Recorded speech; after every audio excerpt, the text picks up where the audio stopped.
வணக்கம். இது அதிர்வின் இன்றைய பிரதான செய்திகள். முதலில் தலைப்புச் செய்திகள். அவதூறு வழக்கு. அனுரவின் அமைச்சரிடம் நாமல் கேட்கும் 100 கோடி சவால் விடும் பிரதி பாதுகாப்பு அமைச்சர்.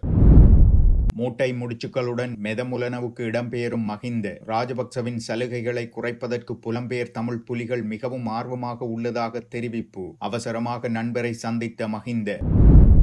மண்டதீவு கொலை விவகாரம். அனுரவுக்கு முன்னாள் தமிழமைச்சர் அனுப்பிய கடிதம்.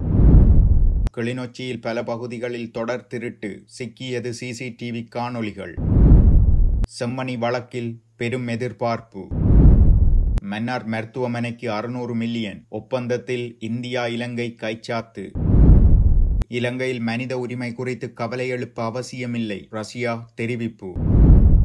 அஸ்வஸ்ம கொடுப்பனவு தொடர்பில் வெளியான புதிய அறிவிப்பு. செய்திகளை உடனுக்குடன் அறிந்து கொள்ள அதிர்வு சேனலை லைக் மற்றும் சப்ஸ்கிரைப் செய்து கொள்ளுங்கள். இனி தொடர்பென விரிவான செய்திகள். ஹோமாகமவில் நடைபெற்ற ஊடக சந்திப்பில் பிரதி அமைச்சர் வட்டகல சமீபத்தில் வெளிப்படுத்திய கருத்து தனது நட்பெயருக்கு களங்கம் விளைவித்ததாக கூறி நாடாளுமன்ற உறுப்பினர் நாமல் ராஜபக்ச 1 பில்லியன் இழப்பீடு கோரியதாக சமீபத்தில் செய்திகள் வெளியாகியன. நாடாளுமன்ற உறுப்பினர் நாமல் ராஜபக்ச அந்த அறிக்கை நாட்டின் போதைப்பொருள் விநியோக வலையமைப்புடன் தொடர்புடையது என்பதை குறிக்கிறதென்றும் இதன் மூலம் தனக்கு அவதூறு விளைவிப்பதாகவும் குற்றஞ்சாட்டினார். இந்நிலையில் நாமல் ராஜபக்ச தனது நட்பெயருக்கு அவதூறு பரப்பியதாக தெரிவித்து 1 பில்லியன் இழப்பீடு கோரி அனுப்பிய சட்ட அறிவிப்புக்கு பதிலளிக்க தான் தயாராக இருப்பதாக பொதுமக்கள் பாதுகாப்பு பிரதி அமைச்சர் சுனில் வட்டகல தெரிவித்துள்ளார். நேற்று நாடாளுமன்றத்தில் உரையாற்றும் போதே இவ்விடயம் தொடர்பில் தெரிவித்த அவர், தனக்கு இவ்விடயம் தொடர்பான அறிவிப்பு இதுவரை கிடைக்கவில்லை என்றாலும் நாமல் ராஜபக்ச 14 நாட்களுக்குள் வழக்கு தாக்கல் செய்ய வேண்டும் எனவும் நீதிமன்றத்தில் நாடாளுமன்ற உறுப்பினரிடம் குறுக்கு விசாரணை செய்யும் வாய்ப்பை வரவேற்பதாக அவர் கூறியுள்ளார். மேலும் அவர் நீதிமன்றத்தில் சட்டத்தரணிக்கான பயிற்சி பெறாததால் அவருக்கு இது தெரிந்திருக்க வாய்ப்பில்லை. அவதூறு வழக்குகள் மட்டுமே வழக்கின் எல்லைக்கு அப்பாற்பட்ட விடயங்களில் சந்தேக நபரை விசாரணை செய்யக்கூடிய ஒரே வகை வழக்கு என வட்டகல கூறியுள்ளார். அத்தோடு சட்டக்கல்லூரியில் உள்வாங்க உங்களுக்கு தேவையான தகுதிகள் உள்ளதா என நான் கேள்வி கேட்பேன். மேலும் பிரித்தானியாவில் உள்ள சிட்டி பல்கலைக்கழகத்தில் உங்கள் தகுதி உண்மையானதா? சட்டக்கல்லூரியில் இறுதியாண்டு தேர்வை ஒரு தனி அறையில் எழுதி தொடர்புடைய தகுதியை பெற முடிந்ததா? தாஜுதீன், லசந்த விக்ரமதுங்க,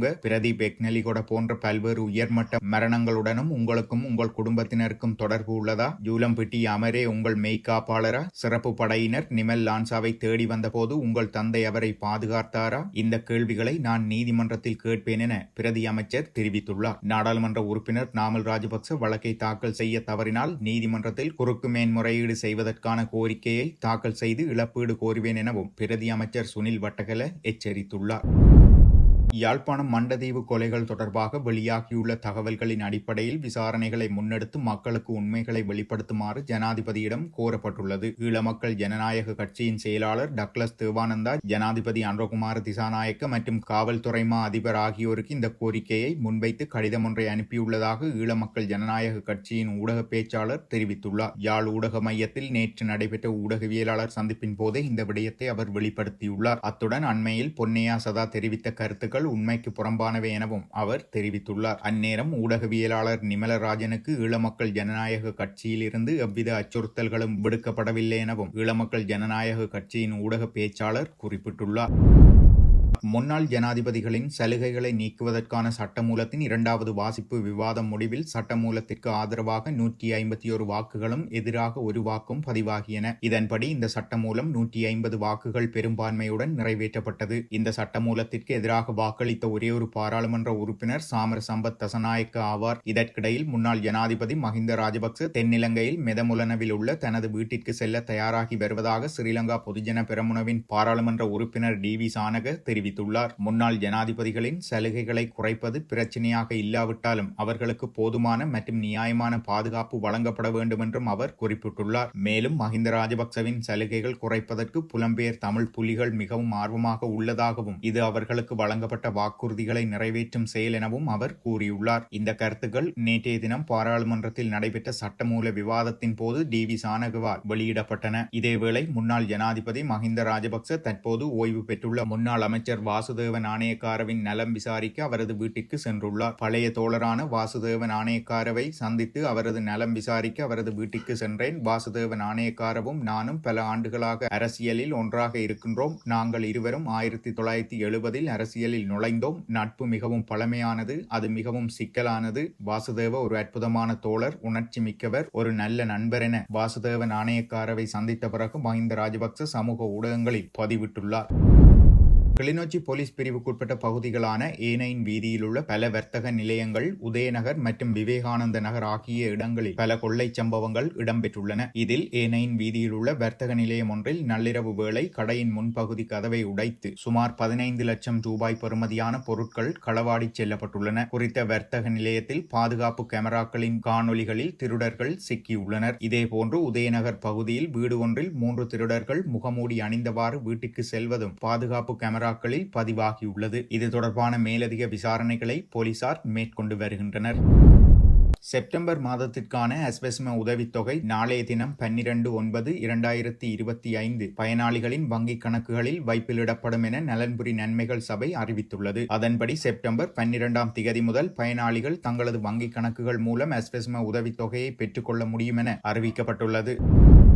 செம்மணி மனித புதைகுழியின் 2ஆம் கட்ட அகழ்வு பணிகள் நிறைவடைந்துள்ள நிலையில் நீதிமன்ற நடவடிக்கைகள் தொடர்பில் பெரும் எதிர்பார்ப்பு ஏற்பட்டுள்ளது. செம்மணி புதைகுழி தொடர்பான வழக்கு விசாரணை எதிர்வரும் 18ஆம் தேதி யாழ்ப்பாணம் நீதவான் நீதிமன்றத்தில் இடம்பெறவுள்ளது. கடந்த வழக்கு தவணையின் போது 3ஆம் கட்ட அகழ்வு பணிகளுக்கான பட்ஜெட்டை சமர்ப்பிக்குமாறு நிபுணர்களின் இடைக்கால அறிக்கையையும் நீதவான் கோரியிருந்தார். இந்த விடயங்கள் எதிர்வரும் வழக்கு தவணையின் போது முன்வைக்கப்படும் என்று எதிர்பார்க்கப்படுகிறது. அத்துடன் 2ஆம் கட்ட அகழ்வு பணிகள் நிறைவடைந்த பின்னர் நடைபெறும் முதலாவது நீதிமன்ற நடவடிக்கை என்பதாலும் எதிர்வரும் வழக்கு தவணையில் பெரும் எதிர்பார்ப்புகள் ஏற்பட்டுள்ளன. மன்னார் மாவட்ட பொது மருத்துவமனையில் விபத்து மற்றும் அவசர சிகிச்சை பிரிவை நிர்மாணித்தல் மற்றும் அந்த பிரிவுக்கு மருத்துவ உபகரணங்களை கொள்வனவு செய்தல் என்பவற்றிற்காக 600 மில்லியன் ரூபாய் மானிய புரிந்துணர்வு ஒப்பந்தத்தில் இந்தியாவும் இலங்கையும் கையெழுத்திட்டுள்ளன. இந்த ஒப்பந்தத்தில் இந்திய உயர்ஸ்தானிகர் சந்தோஷ்யா மற்றும் இலங்கை சுகாதார அமைச்சின் செயலாளர் அனில் ஜாசிங்க ஆகியோர் கொழும்பில் வைத்து கையெழுத்திட்டுள்ளனர். இந்த திட்டம் மருத்துவமனைக்கு 2 மாடி விபத்து மற்றும் அவசர பிரிவின் சிவில் கட்டுமானத்தையும் அலகு தேவையான அனைத்து மருத்துவ உபகரணங்களை கொள்வனவு செய்வதையும் நோக்கமாக கொண்டுள்ளது. இலங்கையில் மனித உரிமைகள் நிலைமை குறித்து கவலை எழுப்ப எந்த காரணமும் இல்லை என ரஷ்யா கூறியுள்ளது. சர்வதேச மனித உரிமைகள் பொறிமுறைகளுடன் பரஸ்பர மரியாதைக்குரிய ஒத்துழைப்பை கட்டியெழுப்ப இலங்கை அதிகாரிகள் தயாராக இருப்பதாகவும் ரஷ்யா தெரிவித்துள்ளது. இலங்கை குறித்த ஜெனீவா மனித உரிமைகள் பேரவை அறிக்கைக்கு பதிலளிக்கும் விதமாக ரஷ்யா இந்த கருத்துக்களை வெளிப்படுத்தியுள்ளது. ஐக்கிய நாடுகள் மனித உரிமைகள் பேரவையின் ஆணையாளர் இலங்கைக்கு அண்மையில் வந்து சென்றமை இதற்கான தெளிவான உதாரணம் என்றும் ரஷ்யா குறிப்பிட்டுள்ளது. இலங்கையில் சிறப்பு பணியகங்கள் செயற்படுகின்றன. அதேபோல் மனித உரிமைகள் மீறல்கள் குறித்த ஜனாதிபதி விசாரணை ஆணைக்குழுவும் செயற்படுகிறது. இந்த பின்னணியில் முன்னர் இடம்பெற்ற மனித உரிமைகள் குறித்து தற்போதைய இறையாண்மை கொண்ட அரசின் மீது அரசியல் அழுத்தத்தை செலுத்துவதற்காக தொடர்ச்சியான முயற்சிகள் கவலைக்குரியவை என்று ரஷ்யா மனித உரிமைகள் பேரவையின் பிரதிநிதி குறிப்பிட்டுள்ளார். இத்துடன் செய்திகள் நிறைவடைகின்றன. மறக்காமல் அதிர்வு சேனலை லைக் மற்றும் சப்ஸ்கிரைப் செய்து கொள்ளுங்கள்.